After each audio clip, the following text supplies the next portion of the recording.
धनतेरस के दीप जले आंगन हो उजियार, लक्ष्मी संग धनवंतरी दे खुशियों का उपहार। आप सभी का बहुत बहुत स्वागत है आज की इस वीडियो में, जिसमें आज आप जानेंगे धनतेरस की बहुत ही सरल और आसान पूजा विधि के बारे में। उससे पहले आप सभी को धनतेरस पर्व की ढेर सारी शुभकामनाएं। धनतेरस का दिन हर घर में नवचेतना और नए उत्साह का संचार करता है। इस दिन लोग अपने घरों की साफ सफाई करके दरवाजों पर रंगोली बनाते हैं और दीप जलाकर अपने घर को रोशन करते हैं। मान्यता है कि भगवान धनवंतरी, जो आयुर्वेद और चिकित्सा के देवता माने जाते हैं, इस दिन अमृत कलश के साथ प्रकट हुए थे। साथ ही माँ लक्ष्मी जी का आशीर्वाद पाने के लिए इस दिन सोने, चांदी या धातुओं से बनी वस्तुएं खरीदने का विशेष महत्व है। दीपों की जगमगाहट के बीच भगवान धनवंतरी का पूजन हमें स्वास्थ्य का वरदान देता है, जबकि माँ लक्ष्मी जी का आह्वान हमें धन और ऐश्वर्य से संपन्न करता है। साथ ही इस दिन कुबेर देवता का पूजन विशेष लाभकारी माना जाता है, जिससे घर में संपत्ति और वैभव की वृद्धि होती है। धनतेरस पर सही विधि से पूजा करके हम न केवल देवी देवताओं का आशीर्वाद प्राप्त करते हैं, बल्कि अपने जीवन में खुशहाली, समृद्धि और शांति का भी स्वागत करते हैं। तो आइए जानते हैं धनतेरस की पूजा विधि के बारे में। धनतेरस के पर्व को धन त्रयोदशी भी कहते हैं और त्रयोदशी तिथि भगवान शिव को समर्पित मानी जाती है। और इस दिन पूजा का जो सबसे शुभ मुहूर्त होता है वो शाम को प्रदोष काल में किया जाता है, यानी प्रदोष काल में ही धनतेरस की पूजा करना शुभ रहता है। बहुत से लोग इस दिन व्रत भी रखते हैं और अगर आप चाहें तो घर में सुख समृद्धि आरोग्यता के लिए व्रत भी रख सकते हैं। धनतेरस की पूजा में सभी आवश्यक पूजन सामग्री आपको पूजा करने से पहले ही रख लेनी है, जैसे कि नए खरीदे गए बर्तन, आभूषण, औषधि या फिर झाड़ू आदि। प्रदोष काल का जो समय होता है वो होता है सूर्यास्त से 45 मिनट पहले और 45 मिनट बाद का समय। और धनतेरस की जो पूजा है वो आपको प्रदोष काल में करनी है। और अगर बात करें दिशा की, तो क्योंकि उत्तर दिशा को माँ लक्ष्मी जी का वास माना जाता है, माँ लक्ष्मी जी का आह्वान यदि उत्तर दिशा की तरफ मुंह करके किया जाए तो घर में माँ लक्ष्मी जी का स्थायी वास होता है। घर में अनावश्यक रूप से यदि खर्चे होते हो तो उसमें कमी होती है। इसलिए धनतेरस की जो पूजा है, चाहे वो दीपावली की ही पूजा क्यों ना हो, माता लक्ष्मी जी के व्रत से संबंधित जो भी पूजा है वो उत्तर दिशा की तरफ करना शुभ माना जाता है। इसलिए आप चौकी की स्थापना इस प्रकार करें कि आपका मुंह उत्तर दिशा की तरफ या फिर उत्तर पूर्व दिशा की तरफ ही रहे। अब आप एक चौकी पर लाल या पीला वस्त्र बिछाकर उसके ऊपर भगवान गणेश जी, माँ लक्ष्मी जी, कुबेर देवता और धनवंतरी भगवान की प्रतिमा, तस्वीर या फिर कैलेंडर जो भी आपके पास हो उनकी स्थापना करें। और बहुत से लोग जो नई मूर्तियां धनतेरस के दिन खरीद कर लाते हैं लक्ष्मी गणेश जी की, उनकी पूजा भी धनतेरस के दिन से ही शुरू कर देते हैं। तो कुछ लोग दीपावली के दिन से शुरू करते हैं। दोनों ही दिन शुभ है। आप चाहें तो धनतेरस या फिर दीपावली किसी भी दिन नई मूर्तियों की पूजा कर सकते हैं।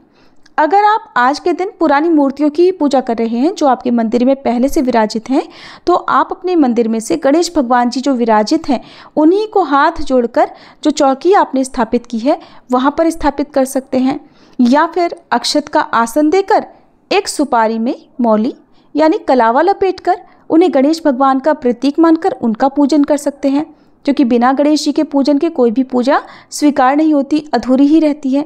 यदि आपके पास कुबेर यंत्र हो तो आप कुबेर देवता की तस्वीर के बदले कुबेर यंत्र का भी पूजन कर सकते हैं। ध्यान रखिएगा कि जो भी मूर्ति आप स्थापित करेंगे उन्हें आप आसन देकर ही स्थापित करें, जैसे कि आसन अक्षत का या फिर पुष्प का या फिर पान के पत्ते का भी आसन आप स्थापित कर सकते हैं। सबसे पहले एक लोटे में गंगा जल और सादा जल मिलाकर एक पुष्प की सहायता से सबसे पहले गणेश भगवान जी को और फिर बाकी मूर्तियों पर या तस्वीर पर जल छिड़ककर स्नान का भाव करेंगे। धातु की मूर्ति यदि है तो उन्हें विधिवत आप स्नान कराएंगे। इसके बाद थोड़े से अक्षत का आसन देकर सबसे पहले दीप जलाकर रखेंगे।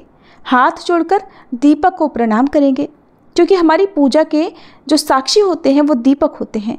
हम जिस भी विधि विधान से, जिस भी मन से पूजा करते हैं उसके साक्षी दीपक होते हैं। इसलिए हाथ जोड़कर दीपक को प्रणाम करें और फिर सबसे पहले गणेश भगवान जी को तिलक लगाने के बाद माता लक्ष्मी जी को रोली या कुमकुम का और कुबेर देवता और धनवंतरी भगवान को चंदन का तिलक लगाएंगे। इसके बाद सभी को पुष्प अर्पित करेंगे। माता लक्ष्मी जी को आज के दिन यदि हो सके तो लाल रंग के पुष्प अवश्य अर्पित करें और लाल रंग में भी लाल गुलाब, गुड़हल या फिर लाल कमल का पुष्प अर्पित कर सकते हैं। कुबेर देवता को और धन्वंतरी भगवान को यदि आपके पास हो तो पीले रंग के पुष्प अर्पित करें। लक्ष्मी माता की प्रतिमा पर आप लाल चुनरी चढ़ा सकते हैं और सभी को वस्त्र रूपी कलावा अर्पित करना है। पूजा करते समय आपने जो दीप जलाकर रखा है, ध्यान रखिएगा उस दीपक को आपको अपनी जगह से हिलाना नहीं है, हटाना नहीं है। जब आप पूजा के अंत में आरती करेंगे तो अलग से दिया जलाकर या फिर कपूर जलाकर ही आपको आरती करनी है, उस दिए को हटाना नहीं है। अब आज की पूजा में सबसे मुख्य सामग्री जो होती है वो जो देवी देवताओं को अत्यंत प्रिय होती है, उन्हें आकर्षित करने वाली सामग्री होती हैं, जैसे कि माता लक्ष्मी जी को कौड़ियाँ, गोमती चक्र या कमल गट्टे आकर्षित करते हैं। जिस घर में ये पूजन सामग्री विराजमान होती है वहाँ पर माँ लक्ष्मी जी का भी साक्षात स्थायी वास होता है। और धन्वंतरी भगवान की पूजा में आप कोई ना कोई औषधि अवश्य रखें। आपके घर में ही कोई ना कोई औषधि आपको अवश्य मिल जाएगी। आपके घर में जो भी औषधि है आप उन्हीं को पूजा में प्रयोग कर सकते हैं, नहीं तो आप साफ शुद्ध औषधि के रूप में कुछ मसाले जो होते हैं गरम, वो आप बाजार से खरीद कर लाकर उनकी पूजा कर सकते हैं। जैसे कि आपके घर में हल्दी, लौंग, इलायची, दालचीनी, काली मिर्च, जायफल, तेज पत्ता, साबुत धनिया, एलोवेरा, नीम, तुलसी, कड़ी पत्ता, ये जो होते हैं ये औषधि के रूप में भी काम करते हैं। घर में तो किचन में ये मसाले खाने का स्वाद बढ़ाते हैं, लेकिन अगर स्वास्थ्य की दृष्टि से देखा जाए तो इनका प्रयोग औषधियों के रूप में भी किया जाता है। तो आप इन औषधियों को भी धन्वंतरी भगवान को समर्पित करें। ऐसा करने से आरोग्यता का आशीर्वाद प्राप्त होता है, दुख बीमारियों से दूर रहते हैं। कुबेर देवता धन का भंडार भरने वाले देव माने जाते हैं और कुबेर देव को दूर्वा, लौंग, सुपारी, इलायची, इत्र, कमलगट्टा ये धनिया अत्यंत प्रिय होते हैं। तो आप इन सामग्रियों को भी कुबेर देवता को समर्पित करें। यदि आप माता लक्ष्मी जी को कौड़ियाँ, गोमती चक्र या कमलगट्टे अर्पित कर रहे हैं तो साफ जल से धोकर ही उन्हें अर्पित करना चाहिए। 5, 7 या 11 की संख्या में आप इन्हें रखें। यदि आपके पास पहले से ही हैं तो आप उन्हीं को जल से धोकर उन्हीं को आप फिर से माता लक्ष्मी जी को अर्पित करके पूजन कर सकते हैं। यानी कि आज की पूजा में माता लक्ष्मी जी के चरणों में ये सामग्री होनी चाहिए। इसके बाद आप जो भी धनतेरस की मुख्य शुभ सामग्री खरीद कर लाए हैं, शुभ मुहूर्त में जो खरीदारी कर लाए हैं, जैसे आभूषण, सिक्के, नई मूर्तियाँ, धातु की मूर्तियाँ, जो कुछ भी सामग्री आप लेकर आए हैं उनका पूजन भी आपको करना है। तो सभी सामग्री जो आप खरीद कर लाए हैं उन्हें आप चौकी पर रखें, उन सभी पर तिलक लगाएं, अक्षत पुष्प अर्पित करें। एक पात्र में खील, बताशे, मौसमी फल, मिठाई, पान, सुपारी, इलायची भोग के लिए रखें। आरती करने के बाद सभी देवी देवताओं को ये भोग समर्पित करना होता है। ध्यान रखिएगा जो भी देवी देवता को आप जो भी विशेष पूजन सामग्री अर्पित कर रहे हैं तो आप उन देवी देवताओं से संबंधित मंत्रों का जाप जरूर करें, जैसे ओम श्री गणेशाय नमः, ओम श्री महालक्ष्मी नमः, ओम कुबेर देवताय नमः, ओम धन्वंतरे नमः। इन मंत्रों का जाप आपको करना है और इसके बाद आपको हाथ में अक्षत या पुष्प लेकर धनतेरस की कथा भी पढ़नी या सुननी चाहिए। आपको हमारे चैनल पर भी कथा सुनने को मिल जाएगी। कथा के अंत में अलग से दिया या फिर कपूर जलाकर आरती उतारें।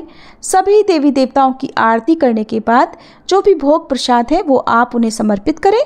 माता लक्ष्मी जी को अगर हो सके तो खीर का भोग अर्पित करें और या फिर दूध से बनी कोई मिठाई भी जैसे बर्फी या कलाकंद भी आप माता को अर्पित कर सकते हैं। ये ना हो तो कोई सफ़ेद सामग्री जैसे बताशे, खील, खिलौने आप इन्हें भी माता को अर्पित कर सकते हैं। जो नई झाड़ू आप खरीद कर लाए हैं उसका पूजन भी आप धनतेरस के दिन करें। कुछ लोग दीपावली के दिन भी नई झाड़ू का पूजन करते हैं। तो आपको जिस दिन भी सही लगता हो या आप जिस दिन भी पहले से ही नई झाड़ू की पूजा करते आ रहे हैं उस दिन पूजा आपको झाड़ू की करनी है। पहली बार यदि आप पूजा कर रहे हैं तो धनतेरस के दिन ही आपको नई झाड़ू का पूजन करके उसके बाद दीपावली के दिन से उस झाड़ू का प्रयोग करना चाहिए। पूजा करने के बाद सबसे अंत में हाथ जोड़कर सच्चे मन से अपने घर में सुख समृद्धि, धन, ऐश्वर्य और सभी सदस्यों की आरोग्यता की प्राप्ति के लिए प्रार्थना करनी है। बचे हुए भोग को प्रसाद रूप में सभी लोगों में बांटना है, खुद भी ग्रहण करना है। और धनतेरस के दिन कम से कम 13 दिए आप जरूर जलाकर रखें, क्योंकि इस दिन 13 की संख्या का विशेष महत्व होता है। तो 13 की संख्या में आप कुछ सामग्रियों का दान भी कर सकते हैं। और जो ये दीप है ये आप अपने घर में, मंदिर में, मुख्य द्वार पर और इसके अलावा आसपास कोई पीपल का वृक्ष हो, बेल वृक्ष हो, शमी का पौधा हो या मंदिर हो, वहाँ पर भी आप दीपदान कर सकते हैं। कुल मिलाकर 13 दीपक आपको इस दिन अवश्य जलाने चाहिए। इस तरह से धनतेरस की पूजा संपन्न होती है। धनतेरस की रात को ही यम दिया भी जलाया जाता है। परिवार के सदस्यों को अकाल मृत्यु से बचाने के लिए सभी की रक्षा हेतु इस दीपक को रात के समय तब जलाया जाता है जब परिवार के सभी सदस्य घर के अंदर आ गए हो, किसी को उस रात फिर बाहर ना जाना हो, तो उस समय आपको ये दिया, चाहे वो रात 12 बजे तक का समय हो, घर के मुख्य द्वार के बाहर की तरफ जलाना होता है। वैसे कुछ लोग यम दीपक को नरक चतुर्दशी की रात को भी जलाते हैं, लेकिन धनतेरस की रात को जलाना ज़्यादा शुभ माना जाता है। तो यम दीपक कैसे जलाया जाता है या धनतेरस के बारे में और जो भी जानकारी है वो आपको हमारी आने वाली वीडियोस में मिलेगी। अगर आज की जानकारी अच्छी लगी हो तो वीडियो को लाइक और चैनल को सब्सक्राइब करना भूल गए हो तो ज़रूर कर लीजिएगा।